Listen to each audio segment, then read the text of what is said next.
Welcome to O People of the Book YouTube channel.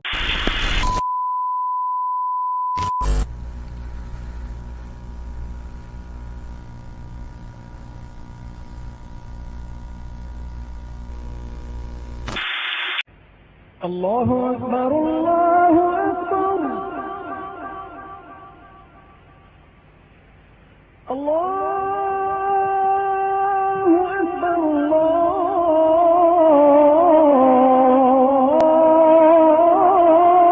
أكبر أشهد أن لا إله إلا الله أشهد أن لا إله إلا الله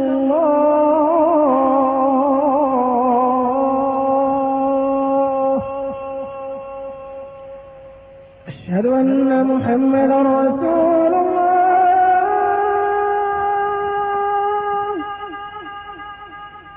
أشهد أن محمدا رسول الله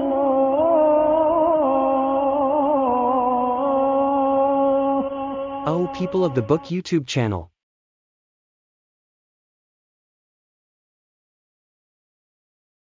نبرات شعري سطرت لمداد حبري والقلم نبرات شعري سطرت لمداد حبري والقلم نبرات شعري سطرت لمداد حبري والقلم هيا قصائد سائلي قلب النوى ليس الشبم هيا قصائد سائلي قلب النوى ليس الشبم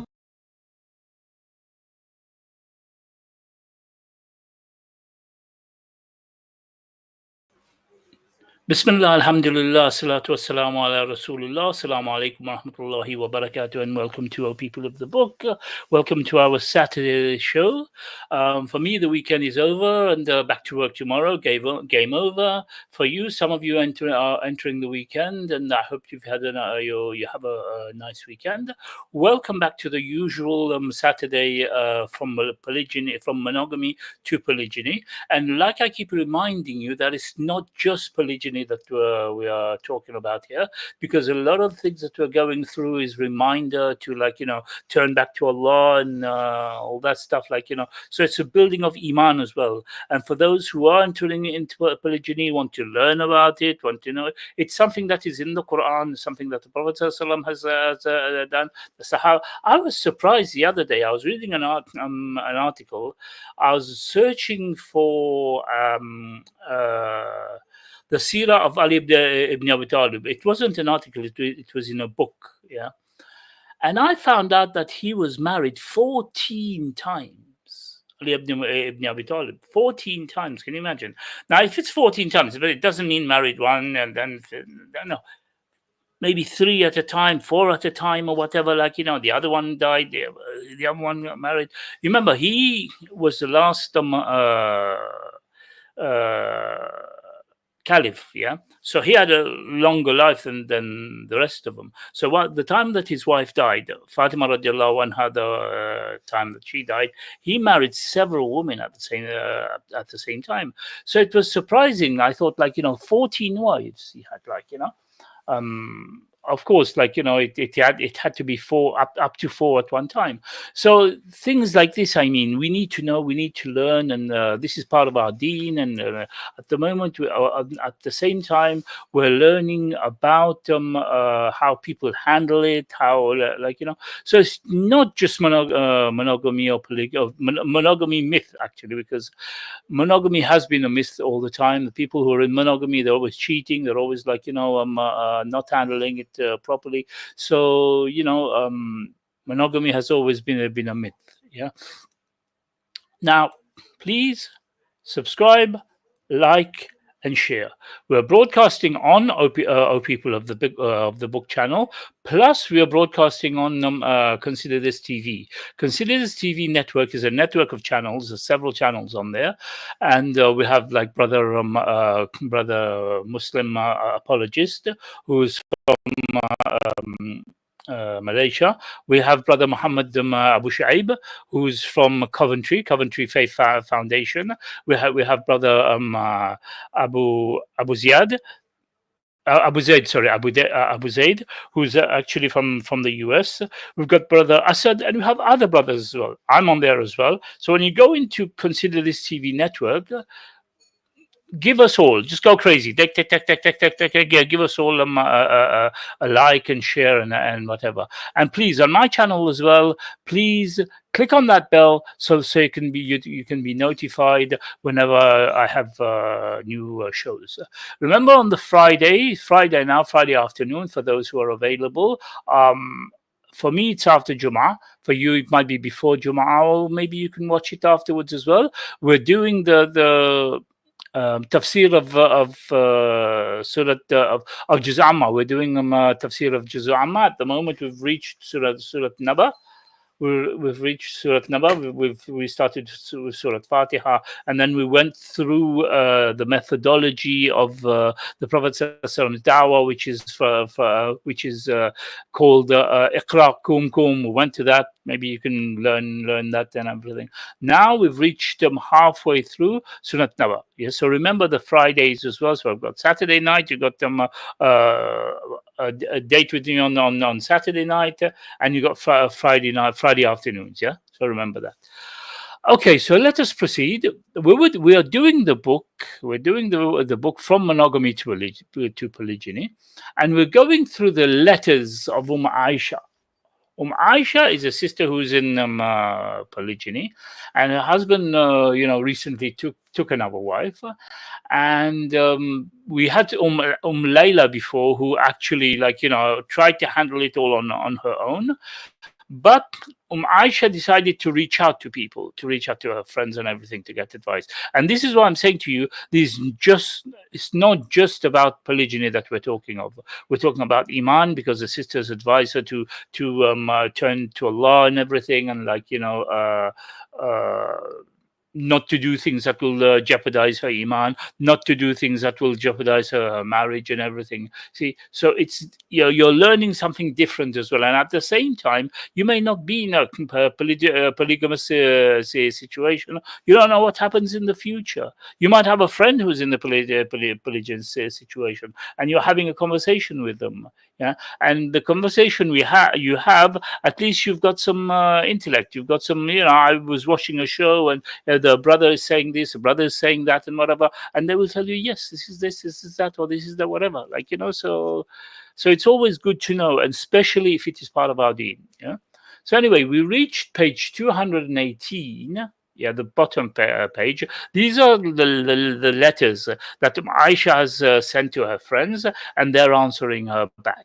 Okay, they're answering her back, and she's replying to them. Now we reach page 218, the bottom, the last letter. Assalamu alaikum, Aisha. We have to remember that after some years, love changes between people, but we can still recatch those moments we had many years ago if we work on them. It's not easy to take words. It's not easy, and it takes work, and yes, they may be destroyed again by something one of the partners does, but this is life. No one is perfect, and inshallah we will learn and grow from these mistakes. Obviously, you still love him deep down inside. Dig around for that love and work on it. Let your pride go. See, this is advice that the sister is giving now, and she's asking her Islamically, to learn from the mistakes, and also dig dig into that love of hers, and work on it, and let the pride that we have inside us, the ego that we have inside us, to let it go. Yeah. One thing I need to do every time, because when I move my mic, sometimes there's no sound. Yeah. Okay. Fine. Yes. It's sound is. What happens is sometimes I move my mic to different corners or whatever, and it unplugs. I don't know whether you've noticed, but I've moved the position of my mic. It used to be this side before. Now I've moved it to this side so that I can see the screen fully on this side now. So that's why it's better sometimes that I recheck and double check my mic and everything. Yeah. So anyway, now the sister's giving her advice that she can. That she should, let go of the ego, that let the pride go. Make him a nice dinner, or go out to dinner. Make a small picnic. Write him a letter. Plan something special for you for the two of you. Try. I know you must love him, or you wouldn't have cared to even ask sisters for advice. See how intelligent this is now. If that sister reached a point where she didn't care, I don't think she'd be asking sisters for advice. She wouldn't be asking sisters what to do, what not to do, and this sister is asking her in order to bring her marriage back in place again. The sister is asking, why don't you organize a nice dinner? Why don't you organize a picnic? Why don't you write him a love letter, basically, to bring back that spice in the wedding, see, in the marriage. So we see how, if you have good friends, Prophet ﷺ says, choose your companions.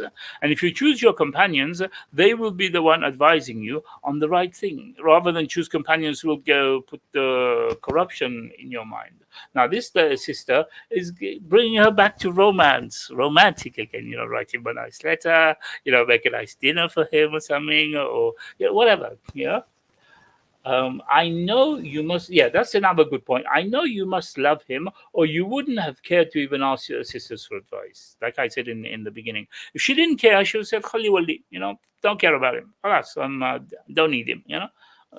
A relation takes work. Any relation, even friendship. Work on it and talk to him. Remind him of how how it used to be. Make your marriage solid also, so you will be happy. Okay, your marriage was a happy marriage. You had a nice time before. Remind him of that. Work on it. And also, I don't want to kind of use words that is, but as a woman, dress in a nice underwear for him, appeal to him, call him to yourself, call him to, you as a woman would know what to do. Yeah, you'd know what to do to bring back that spice in your marriage. Okay, make your marriage solid also, so you will be happy. Make a lot of dua to this work and ask, and for this to work, and ask Allah to give you patience and strength in everything. I'm working on it myself. In this way, I'm finding that it is working, alhamdulillah. So what's happening is, right now the sister's working on it, and she's giving that advice to another sister, saying, I'm working on it and I know it works. That's why I'm giving out that advice to you. Sorry, sometimes I kind of sink into the chair and weekend is finishing anyway. So there you go. Yeah, so your sister, Ibrahim. So Ibrahim is working on it now. Yeah, and she's kind of giving advice on. So she's in polygyny, and she's giving advice to Aisha. Right. So Aisha answers back now to all the sisters. Assalamu alaikum warahmatullahi wabarakatuh, sisters. Every once in a while, the bad memories come back into my head and causes me problems.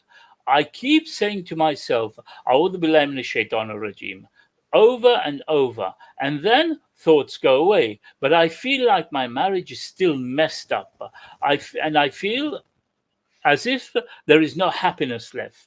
No love, no trust, no compassion, not much of anything. Oh, today, not such a good day. La ilaha illallah. Okay, so she's kind of going through these phases, this mood kind of thing. Today it's okay. Next day, now she feels that her marriage is all messed up and not working, not happiness or whatever. So it happens. These things happen. Okay. Let me go. Let me get this man out of my head. Okay, I'm going to be dead soon anyway. None of it matters, right? Aisha. See, she still has these doubts. She still has these doubts. Is lingering this shaitan whispering in her ears. Let's see the replies now. Okay, Sister Ibrahim, the one who just spoke to her earlier on, we'll see what she says. Assalamu alaikum, Aisha. I'm sorry, sister, for what you're going through, but inshallah, with times, things will get easier. Keep yourself busy and talk with good friends when in need of advice. See what I've been telling you. Yeah? Talk with good friends. Don't go and talk to friends who will get you, like, to do things that you shouldn't do. Talk with good friends who have your well-being in heart. Yeah. So talk to them. Keep making dua and ask Allah for help in your situation. Make dua and ask Allah's help in any situation. Any situation you're in, turn to Allah. In one of my lessons, we were learning, I think it's some hadith class, or was it, I think it was hadith class, or etiquette of talib ilm, of student of knowledge. You don't turn to Allah only in the bad times. You turn to Allah in good times as well. When you turn to Allah in good times, you turn to Allah in hope.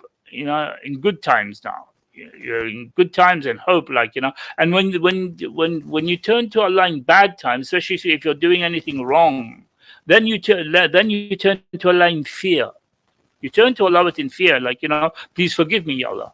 I've done something wrong or whatever. Please forgive me. But when you're turning to Allah, always turn to Allah in good as well. Be grateful to Allah. The first thing that we are taught in the Quran, the first chapter, the first words of it, Alhamdulillah.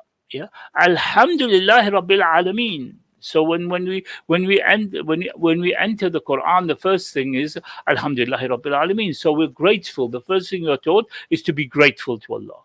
Okay. Then the other things come in, the Tawheed, whatever come in. But first, gratitude to Allah, gratitude for the goodness that He's given us. Okay, so make dua to Allah for help in your situation, and like I'm saying, in any situation. Your sister, Ibrahim. Okay, Assalamu alaikum wa rahmatullah, Sister Aisha. It takes time, sister. You might not realize it, but your heart is broken. You might not know it, but you still feel as if your husband has betrayed you. You also probably feel as if there is no way you're going to open yourself to love him again with the same passion, because that will open up to hurt, right? All in all, your feelings towards him are still very negative. Yeah, we saw her letter there, how her feelings towards her husband is still very negative. And like we said before, we have to take that negativity out of the hearts. Bismillah.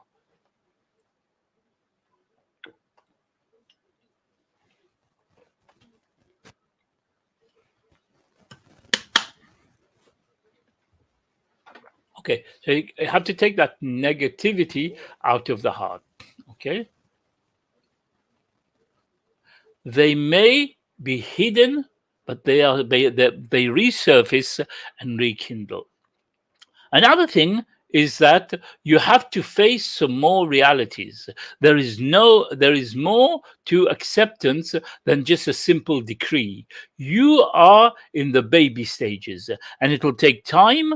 It will take a little bit more time to advance on. The sooner you really take to heart that this, inshallah, will become the fact of your life, and you can do nothing to change it, the sooner you will begin to let go of holding on to him in that kuffar way. Now that is interesting, because you have to wake up and smell the coffee. Okay, wake up and smell the coffee. That this is the fact now. You cannot change things. and you cannot change things. And the thing is, there are things in life that is decreed by Allah, and there's nothing we can do about it, unless, like I said, you choose the bad way. You choose to get out of the marriage. You choose to break up the family or whatever. But if you want to stay in the halal, then there's nothing you can do about it. You cannot change in him. You cannot change him. The sooner you will begin to let go of holding him in that kuffar way. The kuffar way is like he belongs to you alone. Yeah, he belongs to you alone, and not thinking that he can die one day, not thinking that Allah can take him anytime. Okay, so you and your husband are the marriage, but you're broken right now. You need to take time and mend yourself completely so that you can take the time to mend your marriage. Okay? Kisses, hugs, and passion will not mend your marriage now. It will be like a band aid. There needs to be new understanding, new feelings, new bridges, new respect, especially you are starting over from a hurricane. You have to rebuild everything. Everything. Divorce is not the answer now. See, we keep saying that the sisters are advising her divorce is not the answer now and later as well. It wouldn't be the answer, yeah, because obviously that's going to wreck the marriage and everything. Yeah, it's a cop out, the easy way out of this mess. You need to turn to Allah more than anything else. You need tahajjud as your psyche session, to pray, cry, and to hold to Allah, to request more understanding, strength to mend your heart, and to replace the love to replace the love to increase you in your iman. This is and will be a struggle from the start to the end. Time and patience will be tested to the fullest. See how the sister's giving her advice about patience and everything, turning to Allah, tahajjud, very, very important, waking up in the middle of the night, and even if you have difficulty sleeping, I have to remind myself of this now, yeah. Even if you have the difficulty sleeping, and you just wake up for 5 minutes, 10 minutes, do 2 rakats, 4 rakats, 6 rakats, or whatever, go back to sleep again. Yeah? No need to wake up all night. Yeah? So yeah, hang in there. You are rebuilding your marriage, your understanding. That takes time. I love you for the sake of Allah, and I tell you, no lie, it's going to take time. Inshallah, with Allah's help, it can be done. With love, Sumaya. Okay, my final letter. Okay, now the final letter that the sister writes to the other sisters. Assalamu alaikum, sisters. All of the tests and trials in life that people go through, polygyny, I've realized it is not all severe. I mean, compared to losing a child, living in a war-torn country, subhanallah, polygyny is not all that. See, now the sister starts to understand now. If you lose a child, how difficult it is. I mean, just imagine living in Philistine right now. Living in Philistine right now, and bombs flying overhead. Living in Lebanon, living in Ukraine. That is so tough, so hard. Yeah, but it's not as hard as polygyny. Even the sister, what's her name, acknowledges that now. She's realized that now. Okay, I guess I'm realizing how blessed I am to have a husband. That's very, very important, because many sisters don't even have a husband. Half a husband is better than nothing. Okay, to have a husband now, she's grateful. She's grateful to Allah. She's blessed that she has a husband who takes care of me, even if I'm not the only one who is taking care of. Now she's beginning to understand the realities of polygyny, whereby he's taking care of her and he's taking care of another sister as well. And there's nothing she can do about that. But she feels now that she's grateful for that she's blessed for that. Yeah. That Allah SWT has blessed her with that, because many sisters don't have a husband. They have to do it all on their own. There are sisters who are widowed. There are sisters who are divorced. And it's hard for them. Yeah. Although they might tell you, no, I can manage, I do everything by myself, I cater for my child by myself or whatever. But in reality, no, that's not the truth. The things that we take for granted, like running water, a roof over our head, food on the table, a lot of people in this world don't have. Now she's realizing that now, you see. A lot of people in this world don't have. A lot of sisters in this world don't have a husband, don't have a roof over their head, a proper roof over their head, with the rent paid. They don't have to worry at the end of the month. The rent is paid, for food in their fridges, the internet, if what's the name, is paid as well. Running water and stuff like that, where the husband is taking care of them. None, many sisters don't have that. And here I've been complaining about my husband taking a second wife. I feel very spoiled. So hurrah, she's actually cracked it now. She's actually cracked it. So khalas, she's got it now. Yeah. Alhamdulillah, this trial has definitely put life in perspective for me. I have to strive to please Allah in everything that I do. I can't forget that. It's just like the sister said, Jannah is our goal. Okay, so she's realized it now. Now she ends up she ends up now being grateful, being happy, and thinking of others. Before she was thinking of herself. Everything was her, me, myself, and I. I'm suffering this, I'm suffering that, he's that, everything was her, was based around her. Now she's thinking, oh, I'm grateful. Others don't have that, But one thing that sisters need to realize, there are many sisters out there who's sleeping alone at night, who don't have a husband, who don't have a husband to sit down and talk to, or a husband to look after them, to take them shopping, or pay their rent or something. They don't have that. You have it. Yeah. So you are kind of are not happy that your husband can give the same to another woman. But yet, look at this woman now, after so long, how she feels blessed. She's got it, and another woman's got it as well. Yeah, very good advice from this. With love, for the sake of Allah, to all of you. Epilogue. Okay, so we're finishing these letters now. We're moving to the last part of the book. So her letters finish here. It has been 3 years now since my husband remarried. I've grown as a person tremendously as a result of my experience. And amazingly enough, I have to show that I am glad that I went through it. Sometimes when we're experiencing hardship in our lives, we fail to see Allah's wisdom and mercy in the hardship. That's very important, because when Allah puts test on us, He doesn't put test on us for nothing. He tests us also because there's a good coming from there. There's good coming out from that test, and also to test us to see, how we can handle it. One, and secondly, the reward that we get at the end of it if we succeed, and also it gives us that experience to see others around us who've been through that test, or even those who haven't.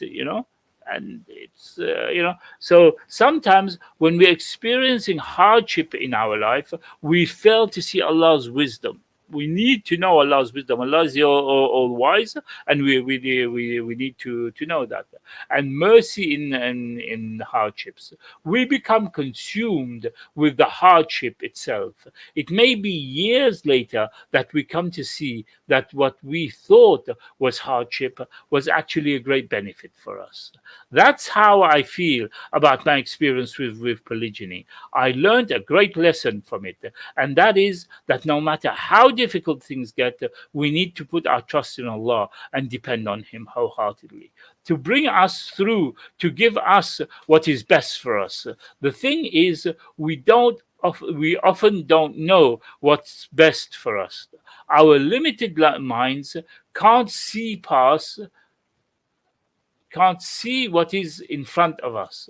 The reality is, though, that Allah knows what's best for us, and truly depending on Him is essential. Yeah, we've been kind of reminding ourselves in this book and in other sessions as well how important it is to turn to Allah, how important it is to put our trust in Allah, and the sisters, all of them have been mentioning that the trust in Allah, to put to hope and to turn to Him all the time. Putting my complete trust in Allah with all my affairs have brought a great peace in my heart. Whether it is polygyny or other than that, whatever Allah has in store for me, I trust that it is good. My heart is content with that. You see, gratefulness, one. Okay, gratitude. Secondly, knowing that Allah knows best. We say all the time, Allahu alam, Allahu alam, like, Wallahi, Wallahi, Allahu alam, Allahu alam. But the thing is, well, the Allahu alam that we use, it's lip service only. It's lip service because we use it, but not realizing that, yes, Allah knows best. Allah knows everything. For all the knowledge that is there is from Allah, and He knows it all. Yeah. So we have to realize that and put that in our heart, that whatever happens, Allah knows best, and be content with that. Be content and trust in Allah. Yeah. Okay. My view on polygamy now is like this. On polygyny, sorry. It just is what it is. Sometimes Allah has made some things, that Allah has made allowable. You see how she reasons now. She reasons according to the Quran and Sunnah, something that Allah has made allowable. Okay, it is what it is. Allah has made that. Something that Allah has made allowable. I truly believe, since Allah has made it allowable, it must be good for us. And there's something in our nature as women that enables us to appreciate living in polygamy. I keep reminding sisters that the polygamy was made for you, okay, for the sisters. Okay, Allah allowed it for the sisters, and also there must be good in there. There must have been something good in there for Allah to make it allowable, because otherwise we'll be questioning Allah's wisdom. We'll be questioning Allah's knowledge if we were to be against what Allah has decreed. And the verse of the Quran: if Allah and His Prophet has decreed something, who are we to have an opinion on this? So it's clear. Yeah. Now she's beginning to wake up and smell the coffee. She's beginning to wake up now, and her views of polygyny have changed. Okay, and she agrees that there is something in her nature, your nature as women, that enables you to appreciate living in polygyny. So sisters, I'm not an advocate as pushing every sister to go in polygyny or whatever, and but what I'm trying to do is trying to help you to understand it. As a student of knowledge, it's my duty to share what I know, what I learned, and everything. And I hope that it's beneficial for you. I hope it's beneficial for you to learn. And like I said, you might not be in a polygynous situation. You might you might know friends who are in there. You might be looking into it. You might be studying it. And also, it's not just about polygyny. Yeah, what we've learned in this book so far: return to Allah, turn to Allah, wake up and pray tahajjud, have trust. So it's not just an issue of polygyny that we're talking about. Okay, Alhamdulillah, I simply don't let things bother me anymore the way they used to. And that is liberating. My marriage is way better now than it has ever been. I love my husband, but I recognize that I cannot allow that love to cause me to disobey Allah. Very important. We've spoken about this before, that the love that you have for husband or wife, don't let that get in the way for you to disobey Allah. Okay, it has to be within the framework of loving Allah. Okay, it certainly is essential to our faith to love Allah more than anything else, and that love should prevent us from falling into sins. I've read a few books from other scholars from in this series pertaining to the love of Allah, pertaining to the love of Allah, and how important it is to love Allah and everything, and to love Allah more than anything else. First, you love Allah, then you love the Prophet sallallahu alaihi wasallam. Then, if you're married, your husband, your father, your whatever. Yeah, but first to love Allah, and she's recognized that now, to love Allah more than anything else, and that love should prevent us falling into sin. Okay. However difficult the hardships may be, always Allah helps us, helps the believers and intend good for them. Indeed, Allah has His plans. Okay, so now we're moving into a new realm, a new part of the book now, which is called personal reflections. Yeah, and I hope so far you've benefited from it, as the letters and everything that this sister's been back and forth and that, and I hope it has been a good reminder for you, because for me as well, I'm learning at the same time, and at the same time it's a good reminder for me, reminders of things, me as a man, what are my responsibilities, what I will be questioned by Allah for, and everything, so there's so many things that I learned through this as well. So we've reached page 224 from the book, from polygyny to monogamy to polygyny. Okay, and remember that you're watching our people of the book, and please give us a subscribe, like, and share. And also, we're broadcasting on Consider This TV network, which has several channels on there. And just go in and just give us all a like, subscribe, and like. Okay, now we'll go through personal reflections. We've got about maybe 15 minutes to go, and in these 15 minutes, let's see how much we can go through. Okay, experiences. It says from the heart, experiences and reflections of Muslim women. Okay, this is the subtitle for this. Personal reflections. Polygyny affects all Muslim women in one way or another. It is an ever-present issue that must be dealt with, whether we like it or not. Different women, however, deal with it in different ways, from denial to avoidance to acceptance. Those women who have been able to come to terms with it, with polygyny, have had to find a strength that enables them to appreciate its allowability and find satisfaction in it. So you have different cases of polygyny for different women, and different women have handled it in different ways, from denial to avoidance to acceptance. And those who've accepted it have found that, they've gained strength and accept. They've gained strength to enable them to appreciate it, to appreciate that Allah has made it something allowable, and they found satisfaction from it.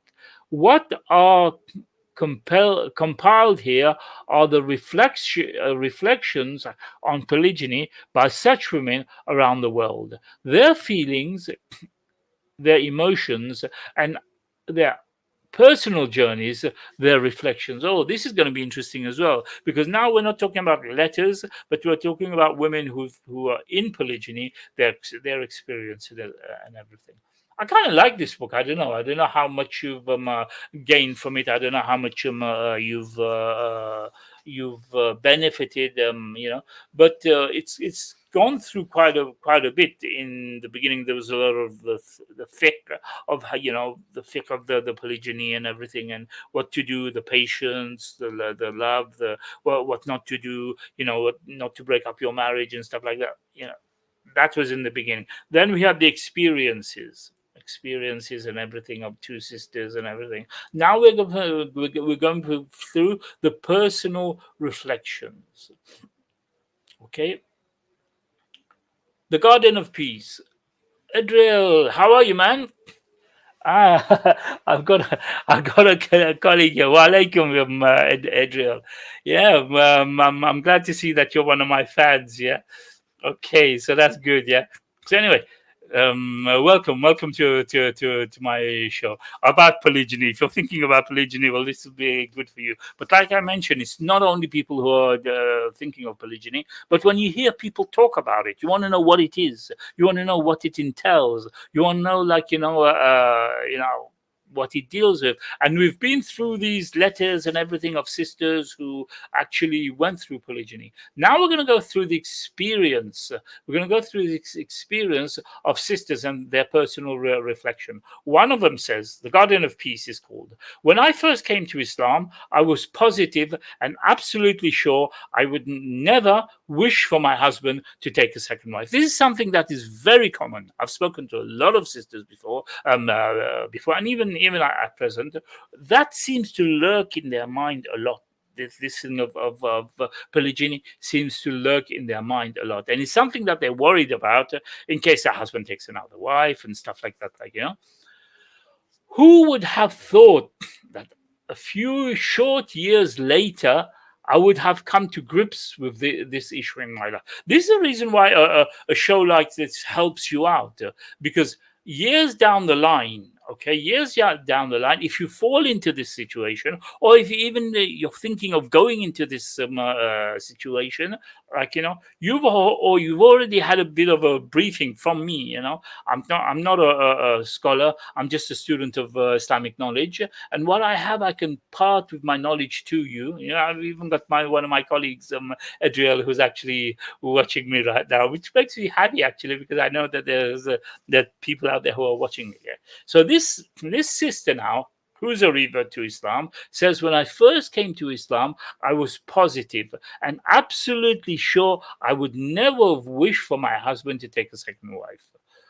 Who would have thought that just a few short years later, I would have come to grips with the issue in my life?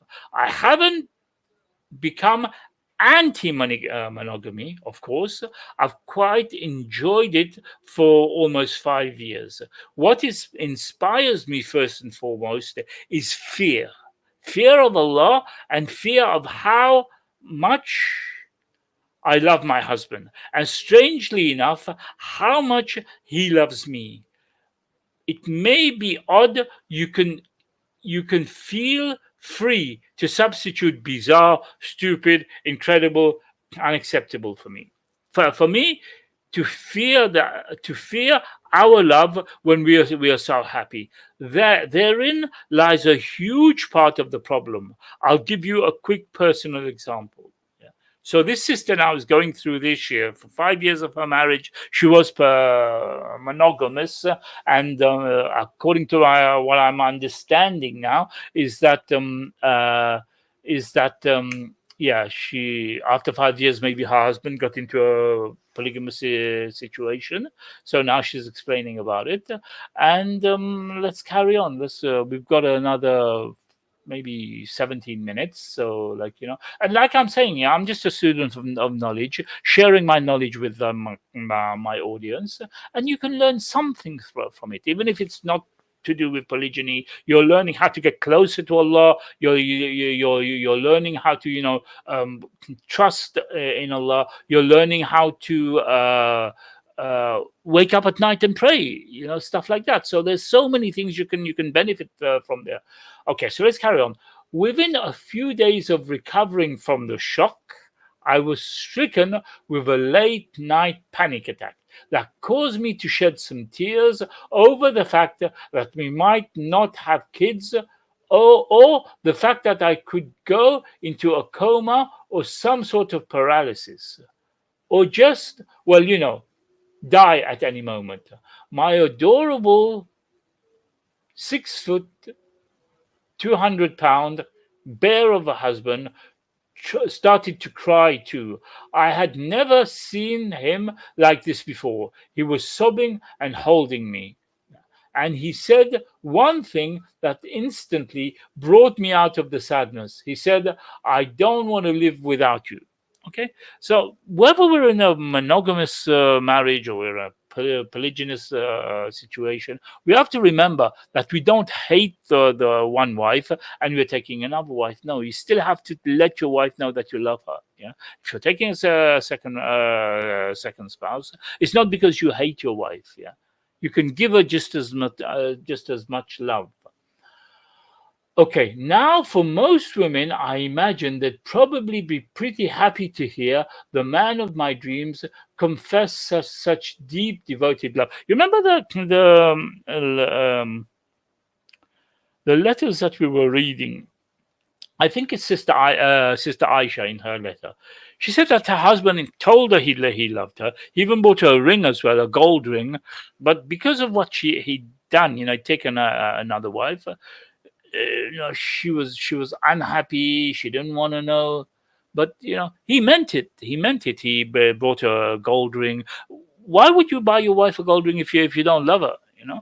Why would you tell her you love her if you don't love her? So really, when a man tells a woman, in his marriage that he loves her, he means it. And obviously, in Islam, you're not allowed to lie. You're not supposed to be lying to your wife, unless under certain circumstances. And yeah. So for most women, I'd imagine they'd probably be pretty happy to hear the man of their dreams confess such devoted love. For me, however, as a woman who tries to serve Allah foremost, I was frightened by my husband's statement. Our first role in life is not to be wives and husbands, mothers and fathers, daughters and sons, or brothers and sisters. We are here to be Muslims, to worship Allah. Very good expression, this. Because first, we are Muslims above all. When we were born Muslim, born as Muslim. Then our parents made us whatever they made us. But when a child is born in Islam, the child is born Muslim. Yeah. So we're Muslims first, like the sister is saying. Then we are husbands. Then we are wives. Then we are mothers. Then we are daughters. Then we are sons. Then we are sisters. And we are brothers. One thing there we have to bear in mind. Okay, reminding you again that on Fridays, the Friday afternoon, we have the tafsir of Quran, the exegesis of the Quran. Friday afternoons, Qatar time to 2 o'clock, and I have a scholar with me. She's from Pakistan, and she's the one who's going through it, and I'm just kind of like hosting the show, and whatever knowledge I have, I'm sharing with you as well. So remember, every Friday, 2 p.m. Qatar time, 4 p.m. Pakistan time, and also 11 p.m. UK time. I think it's 11 p.m. I don't know if time has changed now. But we're going through the last juz, juz of the Quran, the 30 juz of the Quran. So every Fridays, please remember to attend to that as well. And please subscribe, like, and share, and hit on the bell so on Fridays and Saturdays, when I do the shows, you will be notified. Okay, so we've got about let's say 8 minutes ago, 7 minutes ago, and we've got one last paragraph. We've got one last paragraph in this page before we move on to the next page, and I think I will end here. The relationships between us are vital, yes, but not the mainstay of our existence. We can be great Muslim mothers and wonderful Muslim wives, but we do not stop being Muslims, as we are widows. If we are widows or orphans, no. I want my. She's saying here, no, I want my husband and myself to always remember that I'm just a loner, in this life, as he is in mine. Ultimately, we will be returned to the original owner. Now, you know that in Islam we believe that we're from Allah and to Him we will return. Every Muslim believes that. And every Muslim, in any sort of calamity, instead of saying, oh, damn, or like, whatever, whatever, we belong to Allah and to Him we shall return. This is our Muslim. And this is what she's reminding us now, that whatever happens, we will be returned to our original owner, which is Allah. Until that time, we have to try to earn His pleasure and His recommendations for the road trip of life. We seriously avoid accidents and running out of gas. When she says accident, she doesn't mean car accident or whatever. No, she's not talking about the car. She's talking about life. Yeah, that's the accidents of life. We are each at our own level of deen. I don't I don't even like to use the word level, as it implies that one is above the other. Another sister may never decide to accept polygyny for herself and her family. That does not make me above her and above her because I do, and certainly does not make her below me because she doesn't. Okay, so we're on the 50-minute mark, and like I said, I keep reminding you, we're going through the book from monogamy to polygyny, and me as a student of knowledge, it is my responsibility to share with my brothers and sisters what I know about Islam, what I've studied about Islam, and I hope you're benefiting from it in any way at all, whether it's to do with polygyny, whether you're in polygyny, whether you are thinking of doing it, whether you got friends who are in there and you don't understand it, you got misconceptions about it. Like the sister said in the beginning, that was one thing that was bothering her. I've had a lot of sisters who've questioned me about, oh, you Muslims are allowed to have four wives. Yes, we are allowed to, but that doesn't mean that every single Muslim has to have four wives. That, if he's got enough the money, if he's a man that is a man, he's a leader, he's a man who can handle it, then fine. It's not made for just anybody. Yeah, so we have to understand that polygyny is not something for everybody, although at the time of the Prophet, peace be upon him, most of them were polygynous, but because they were men. Today, you've got boys in men's bodies. You've got boys in men's clothing. Not talking about you. Yeah, you're young. I know you're very young, but not talking about you, kind of thing. I'm talking about inside. Yeah, inside, they're not real men. Yeah, Ed Reel's a colleague of mine, very young. Alhamdulillah, he's a very nice guy. So. Don't mean anything against you personally. What I mean is, today in this world, you don't have proper men. Yeah, and to be able to get into polygyny, you have to be a man. You have to be a leader, one who can lead families, one who can lead them. Who can when he has children, he can lead his children. So one who. At the time when his wives need him, he's available. Yeah.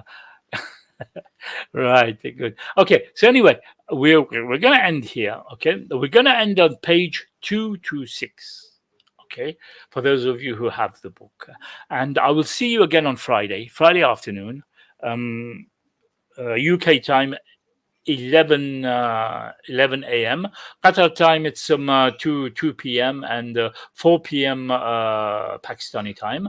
We're doing at the moment the tafsir, the exegesis of Juz Amma, which is the short surahs. For you, for those who are new to Islam, they need to learn. They need to learn. Yeah, they need to learn the small surahs. Then this is good for you. it's good for you to to learn these new surahs and what they mean, what they mean, what the surahs mean when it was revealed and stuff like that. And I have a scholar with me. She's from Pakistan, and she's going to be doing the bulk of the work, the bulk of the explanation as we go along. Yeah. So I'm just a student of knowledge. So anyway, I thank you all for having attended. Jazakallah khair, and especially my friend Adriel here. Hi to you. Yeah. So anyway, inshallah, I'll see you next week, and don't forget to pass the news on Fridays and Saturdays, both times, and we finish here, inshallah. سبحانك اللهم وبحمدك أشهد أن لا إله إلا أنت أستغفرك وأتوب إليك سبحان ربك رب العزة عما يصفون وسلام على المرسلين والحمد لله رب العالمين السلام عليكم ورحمة الله وبركاته.